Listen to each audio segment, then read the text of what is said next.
one of the aspirants for the leadership of the People's National Party. One of the things you had said a little while ago, Mr. Golding, you said you're someone who believes in consensus. There had been talk, or perhaps I should say maybe some suggestions that the PNP would be better off at this time not going through a contested election, but coalescing around what was being called a consensus candidate. Well, what were your views on that? Well, there's an argument for that. I think, though, that a short campaign with clear protocols and guidelines which are adhered to by both candidates, or how many candidates there are, around keeping the communications at a very respectful level, being very mindful that at the end of the process we want to have the party emerging stronger and united. I think we can manage a contest well. I certainly intend to, and I appeal again to anyone who's supporting me, to stay high, don't go low. I'm not about tearing down any other person. All the other candidates are my colleagues and friends, and we want to ensure that we end up this process being stronger than ever. So I think there's a benefit of a contest, which is the legitimacy that it gives the leader, having been, as it were, tested and supported by the majority of delegates. And I think that's quite important as well. So even Comrade P.J. Patterson, who has been part of the process of seeking the consensus, told the NEC yesterday that he favored a short campaign with a contest, as long as it is managed well and the participants commit themselves to a high standard of conduct. I noticed when I mentioned Lisa Hanna a little bit earlier, you made a point of saying, she's your colleague, she's someone you admire, whatever. Is that you sending a signal in terms of how you are going to be conducting yourself? Absolutely, Dion. I really, I want the party to benefit from this process. I'm only doing this for the country and the party. I'm not doing it for an egotistical reason. I've thought long and hard about it and discussed it with my family and my constituents and so on, and decided that I should offer myself because of what I bring to the table and what I believe the country needs and what the PNP needs. But at the same time, whoever is ultimately chosen will have my full support, and I will be right behind that person if it's not me. People, whenever you ask people why they're running for something, they inevitably say, as you did, that they want to serve. But, there are different ways of serving. You can join Lions Club or Kiwanis or church. What is it about this particular avenue that makes you think that this is something that you're suited for and that needs you? All forms of service are worthy and noble.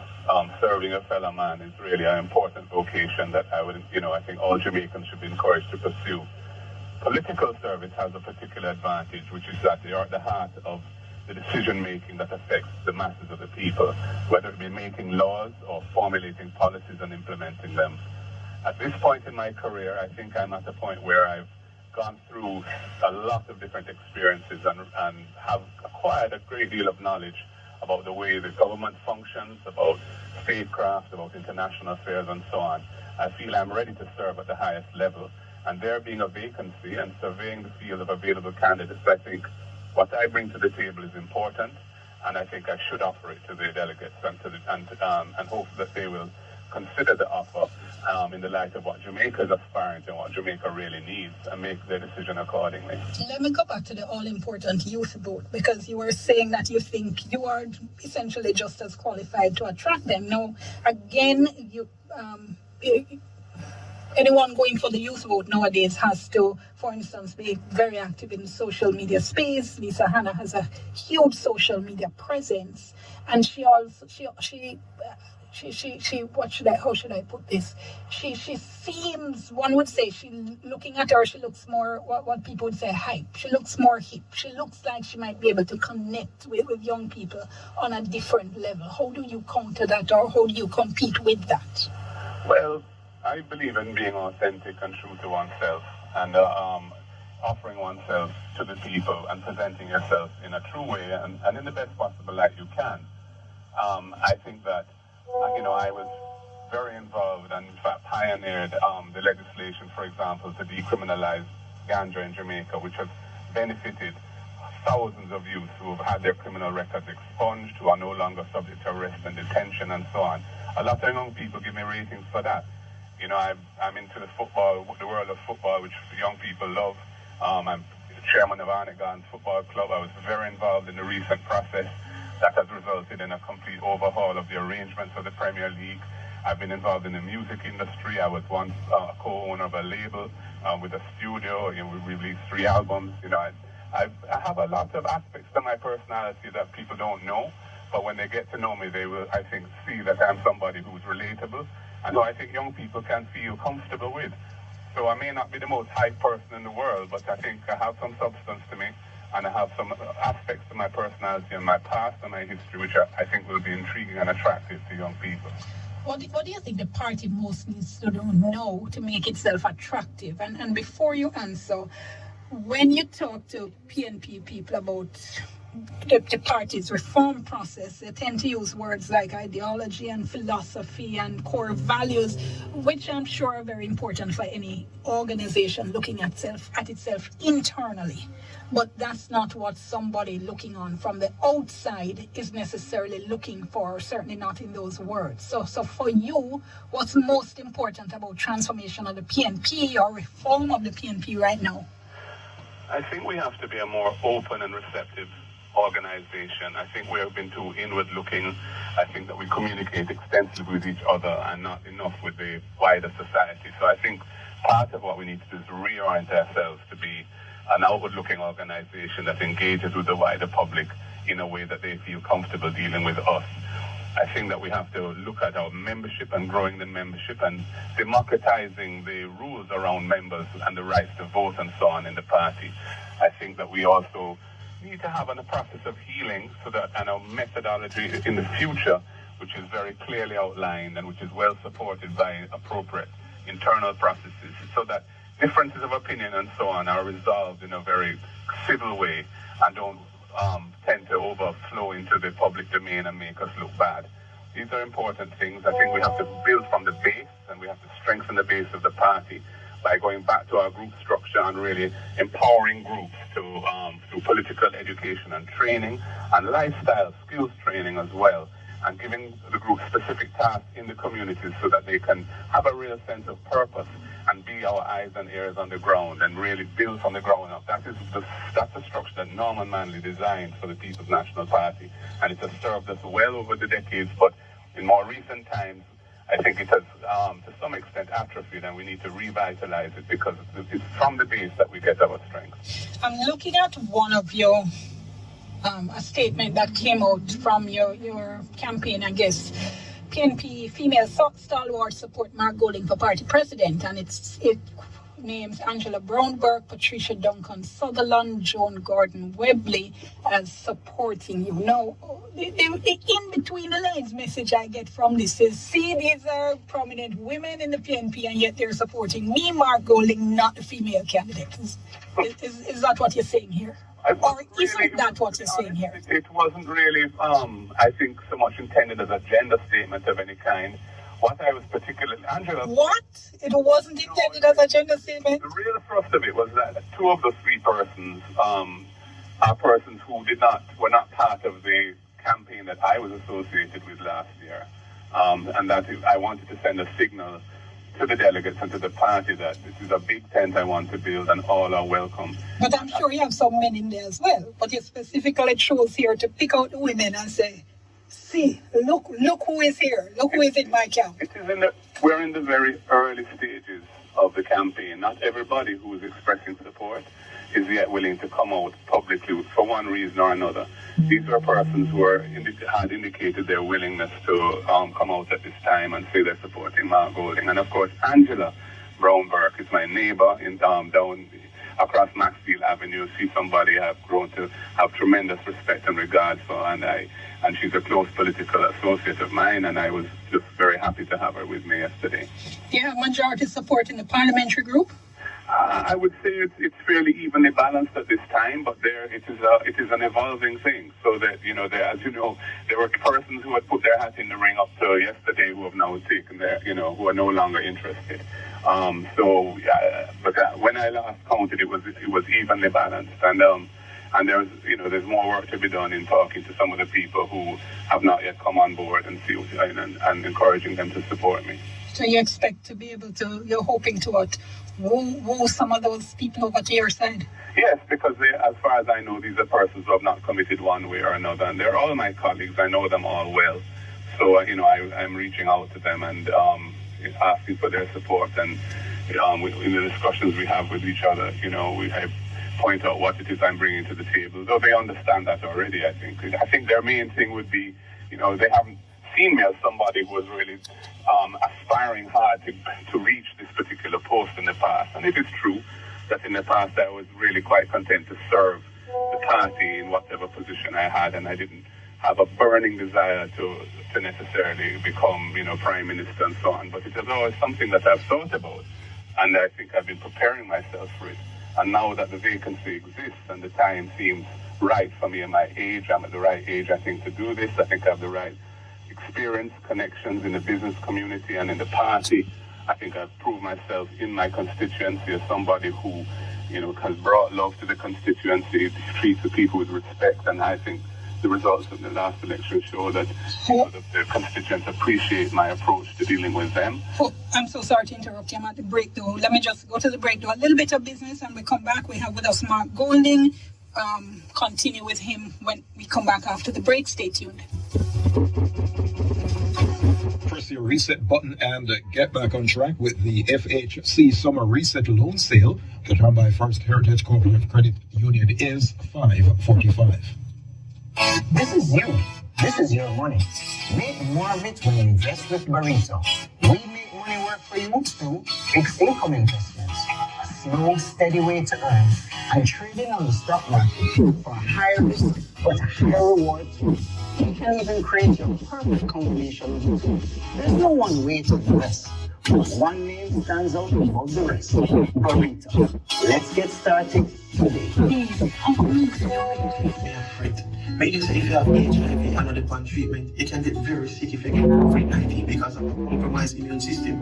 You don't have to worry about that because you have this treatment. I don't you worry about man. They tell us me have HIV, I wouldn't use condom. You might be positive and harsh COVID symptoms. Well, as your psychologist, I can help you to learn. And Jeffrey, we offer free HIV tests. I just want to protect her. Yes, because COVID is still here. Now is the time to get tested and to get on treatment. To get on treatment, contact Jamaica AIDS Support for Life at 876-925-0021. A message supported by UNDP and MAC AIDS Support. School is in session online all year, and Flow will have students ready to learn from anywhere. Enjoy great savings with this tablet plus data special. Get the new Logic C14 tablet with 25 gigabytes of data, which was $2,883 plus JCT per month. Your child learn online from anywhere at affordable costs. Available only while stocks last. Just go to BOJTV and get yours now, which is $2,883 plus GCT per month. Conditions apply. It's true, you got a smartphone. Hey girl, just download the NHS prescription app on your smartphone. Use it to send in the prescription to drugstore, and then it will alert you when the prescription is ready, and you just go pick it up. Oh, that's a same time. Patients in the public health system. Presidential aspirants. Mr. Golding, as everybody I think knows, you were a strong supporter of Peter Bunting in his leadership bid the last time around. And in the discussions about whether who should run, one of the comments I heard in relation to your name was that you would actually be a divisive candidate because a lot of people would still see you as associated with Peter Bunting and the risers and that whole problematic element of that leadership contest. Is that something you've thought through? I'm aware of that concern, Dion. The truth is I'm my own person. I have my own views on life. I have my own set achievements, and I will lead in my own particular style. I'm not doing this to, pave the way for anyone else. I'm doing this because I think the country needs a leader now of the PNP who can rebuild the party, who has the organizational skills, has an understanding of the history and where we're coming from, what our philosophy really means, and who is committed to the task, building togetherness, bringing back the love within the party and really supporting each other in meaningful ways as we move forward. Yes, Peter Bunting is my good friend. You know, we've been in business together for years and so on. We're close friends. But, you know, I'm not doing this for him, or I'm doing this because I think it's necessary. He's supporting me, and I appreciate his support and his guidance. And I think he has a role to play in the party for sure going forward, as do many others. But this is not Rise Part 2. You know, the Rise and One PNP campaigns of last year are over. I don't think we should revive them. I think we should treat them as matters of history of the party. But this is a new era now, and we have to really bring everything together with a common purpose of renewal and rebuilding, so that we can become attractive once again to the Jamaican people for what we stand for and for the policies and programs that we articulate. And that's what I intend to do. So this one, your Peter Bunting presidency by the back door? No, there are no such thing. I think that would be a dishonest thing for me to do, and I'm not a dishonest person. I don't think that would be right. It would be terribly wrong for me to put myself forward as some kind of facade for any other individual, and I think that would be immoral, and I would never entertain that. You know, I'm only doing it because I believe that at this time I'm the right person for the task at hand, and I'm willing to make the sacrifice of putting myself forward for leader, and I have embraced that. And I look forward with passion to serving to the best of my ability to serve my party, build my party, take back state power, and resume our historic mission of empowering the Jamaican people.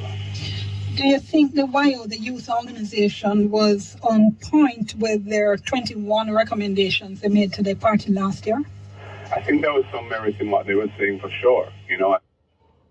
Yeah, my phone just wait. My exhausted, Sheila. God no. Just tired every minute. Alright. Sheila?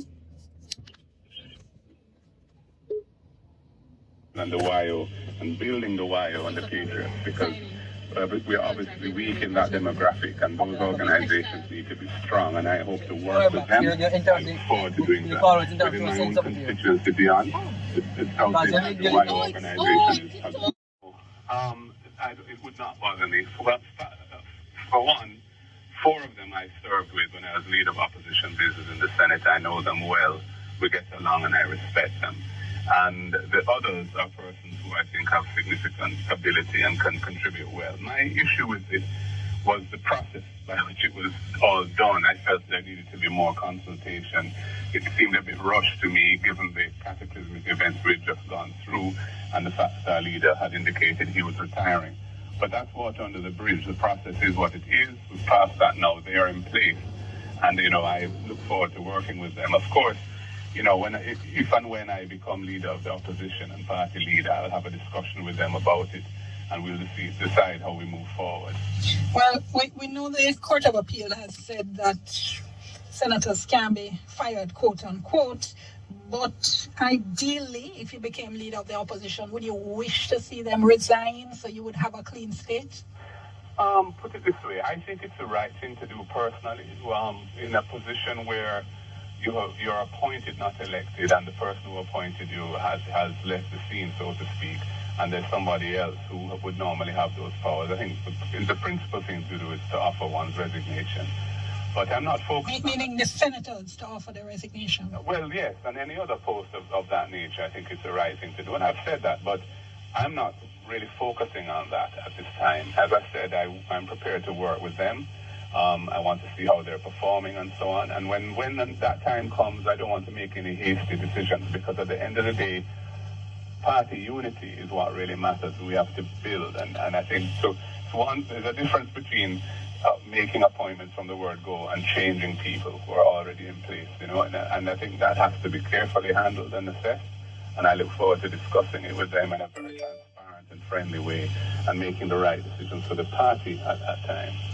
So that means whichever of you wins, assuming nobody else throws their hat into the ring, which of course we don't know yet. So whoever wins then, put it that way, and becomes leader of the opposition, then you would think that the senators, in principle, should resign.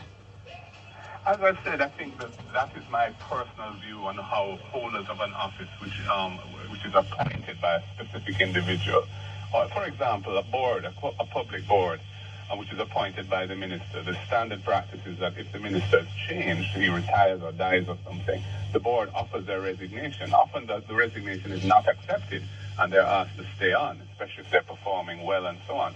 But it is a normal practice in our system of democracy. So my own view is that it's the right thing to do. When Dr. Phillips became leader of the opposition, after Mrs. Simpson, the most honorable Portia Simpson-Miller, retired, I was leader of opposition business in the Senate at the time, and I had that conversation with Dr. Phillips, and his indication to me was, look, he wanted continuity. He didn't want to, rock that particular boat at that time because pulling the party together was important, and I accepted that, and we stayed in place. Is it something you'd want to see reformed in our constitution? For instance, in Trinidad, the president and the leader of the opposition can, recommend the appointment and revoke the appointment, essentially. I do think that the Senate needs reform. I'm not so hung up about this particular issue, but I do feel that there ought to be independent senators, and the diaspora, I think, ought to be represented in the Senate. I think the Senate is 21 senators. I think we could double the size of the Senate and create maybe 4 independent senators without upsetting the balance of power, so to speak, between the government and the opposition. So the government can pass ordinary legislation without requiring anyone else's support, and I think that's important since they've been elected by the people.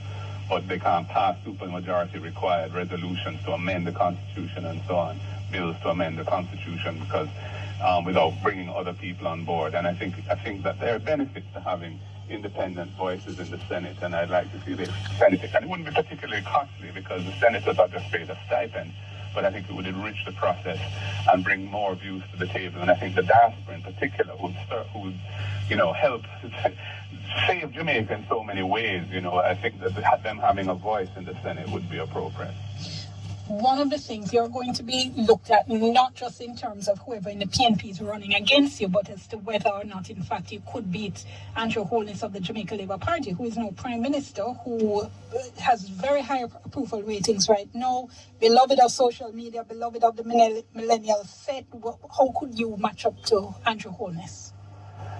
Well, Andrew Holness has had a relatively easy run. I mean, we did all the heavy lifting of reviving the economy, turning it around, getting the public debt onto a sustainable footing and so on. So when the government, when we lost the election in 2016, the JLP came on, assumed a situation which was already well trimmed and well set, and they've been able to move forward with that. I think as time passes, he has, the corruption which bedeviled the last administration of the JLP, I don't think he's really shown anything to suggest he has any intent in really dealing with that, other than, by platitudes which really don't mean much. And I think as the economy, which is now in a tailspin, the effects of that begin to bite, people are going to be looking to alternatives, and I think the shine will come off the ball. And what they want, I think what the people want from the PNP is a cohesive, united party with relevant policies and programs, led by somebody who's credible and who has integrity and who they feel can really take the country forward and deal with the issues of the day. And I believe I can offer that to the Jamaican people. Out of time. Wholly more to ask you, Mark Golding, but I'm sure we can talk another time. We appreciate your time this afternoon. Thank you so much. Thank you for having me, Diane. It's been